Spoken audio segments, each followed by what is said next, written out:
we'll be talking about resistance training today. So, let's just know what strength actually means physiologically. So, what strength means is how much force your muscle can produce in a single contraction. And resistance training is something which we do or which we make the muscle to do against resistance in order to train it for the strength, to develop more strength. That's what resistance training is called. So, would anybody like to tell me why do we need strength in our normal daily living activities? Mhm. Exactly. So we need strength to climb the chair, to climb the stairs. We need strength to get up from the chairs. We need strength to pull that grocery cart, and we need strength to play with our grandkids, play with everything, right? So that strength is the basic. I would say the essential thing which we need for performing our all the daily living activities. And the thing about resistance training is that research have shown that resistance training helps to de-accelerate the age-related muscle loss we have. So resistance training is good for all the ages. Young people can do it, middle-aged people can do it, older adults can do it. And here we see she's 83-year-old and she's feeling that she never felt more younger before after doing the resistance training. So it's good for all the ages. Moving on, so as we know, the most important benefit of resistance training is to improve the muscle strength. Other than that, the other benefits of the resistance training is it helps us to decrease our blood pressure, it helps us to improve the balance, it helps us to make us more mobile and independent, and also helps us with calorie expenditure. So if you are if you are doing some resistance training, you might also tend to lose a bit of weight because you will lose the fat mass and increase the muscle mass in your body, which is more, and the muscle mass is more metabolically active as compared to the fat mass, and this will overall regulate your metabolic system and help you reduce weight. It will improve your balance in a way that it will, when you strengthen up your core muscles, your abdominal muscles and your lower back muscles, it helps you to improve your balance, gives you more stability while doing the daily living activities. And research have also shown that it also helps you to decrease your blood pressure. It may or may not prevent you from lower back pain because there are certain lower back conditions where it kind of increases the low back pain. So we have to make sure that what low back condition you have and if that's good for you, that particular exercise is good for you or not. Next, you might be thinking that which resistance training exercise should I choose? Because a lot of options are available. All the commercial gyms have all these big machines and everything. They've got resistance band, which we'll be using today. They've got dumbbells. They've got household equipment like you can also use a water bottle or a water cane to do the resistance training. So we have to. So usually people get confused about what should I use. So any weight which helps you to do comfortably 10 repetitions is a good weight for you. And after doing that, you might feel that I may be able to do two or three more repetitions. That weight is a good weight for you. You should start with that weight.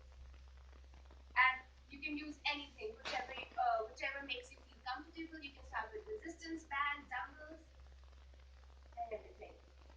So next is safety. So we know that lots of us have heart concerns here and are here because of any cardiac event or something. We have to make sure that we are not feeling dizzy while we are doing the resistance training. We're not having any shortness of breath. We're not having any chest pain or any change in rhythm. We have to be very sure about. We have to be very concerned about our any joint pains if we have. If we have arthritis, any type of arthritis, rheumatoid arthritis, osteoarthritis. If you're in the flare up right now and the pain is exacerbated right now, you might want to take it easy and do a less repetition with that. And other than that, as I mentioned, make sure you're not short of breath. The most important thing while doing resistance training or while doing any exercise is that you don't forget to breathe. You have to breathe all the time while doing your walking, while doing your resistance training. Because what we usually tend to do is when we are exerting force or using force, we kind of try to hold our breath to increase the force. That's what we usually tend to do. But we have to overcome that by making sure, by making us remind that we have to breathe in and breathe out.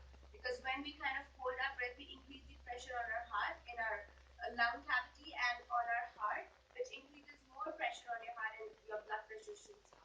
And this maneuver is called the Valsalva maneuver, which might be a little fine for a person who doesn't have any cardiac issue, but then a person who has a cardiac issue, it's very, it's not at all good for that person to do to hold breath while doing resistance training or any exercise. So we have to make sure that we are breathing. So there are certain guidelines given by ACSM about resistance training. So in a session, you should have at least 8 to 10 exercises, and you can have 10 to 15 repetitions of each exercise. You can do 1 to 2 sets, and then you have to make sure that you are having a rest of 48 hours between one session to the second session, because this rest is very important, because when we stress our muscles, it tend to have some microscopic tears in it. So we need to give time to our body, to our muscles to relax and repair that, so that we are prepared for the next session. And then you have to do it 2 to 3 times per week. So if you're doing something like you did upper body today, you did resistance training of upper body today, and you want to do lower body next day, then that is fine. And then again, the third day you are again starting with the upper body. This type of pattern is fine, but then you don't have to do full body one day and then second day again you're doing full body. That's going to give you enough time to make enough time for your muscles to repair, which will kind of make you more sore, and you won't be able to continue the same thing throughout the week, which is not what we want. So we have to take these three things in consideration. That we have to start slow. We don't have to overestimate or underestimate ourselves. Just knowing the fact that maybe you were very much physically active, doing a lot of exercise before, or you were totally physically inactive, you have to make sure you start it slow. You don't have to begin with 10 kgs dumbbell at the very first day. You have to start with the 5. You have to make sure that you're comfortable enough to deal with that pain. You have to increase gradually. So increasing gradually, how can you progress those 8 to 10 exercises, 15 to 10 reps? So we can progress them that if you're doing 10 reps for a week, you can progress it to 15 reps the next week. Or if you're doing one set the first week, you can progress it to a second set the next week. And you can also increase the number of exercises in your session. So if you're doing 8 exercises and you think after a week that I have developed endurance for these 8 exercises and I want to add one more exercise to it, you can in total do 9 exercises.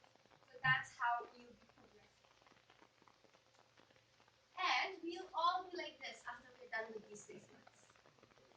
No? No? Okay, good. We won't be like that. We will be pretty much the way we are right now, just we'll be toned, because our program, which South Lake has, is more focused on developing the strength, not developing the bulk of the muscle. So we'll be feeling more strength, but without these huge muscles. All right. So that's the Walk of Life event. I hope all of you know about it, right? So it's at Wagner Center on June 18th. On June 18th. All right. So before starting with our resistance training today, that's the normal checklist which you have here. If everybody's feeling good? Yeah. Good. Medication change or anything? Yes. Okay. And then physicians or any hospital visit because of any chest pain, shortness of breath, dizziness, or fainting? All good. So you're all prepared for my resistance training. All right. So any questions for anybody? Questions? Please ask. So is this resistance training instead of walking? Or Sorry? No, is it resistance instead of walking or in addition? in addition to As a walking. warm up. Yeah. So now I don't have to give my two laps. So, That thing when from 55 to 60 or whatever it is, very beginning, your everything decreases. here. Back, right at the very beginning. Back. Yeah. Right from the So it beginning. said 55 to 60. From that point, it rapidly It's start go to right to the beginning. start to come down quite a bit. There you go. Right there. Yeah. So your decline in strength, that can never, you can never build it back up to what you want it to be, right? It's That just means it will, you can maintain where you're at that point. exactly. You just won't get any stronger. Exactly. And what? Yeah. Well, that's not true that you won't get any stronger. First of all, where No, actually, I think you can get stronger, but only to a certain point. You can't get stronger to the point you were when you were 40. no, Very. yeah, that won't happen. But you'll be able to maintain.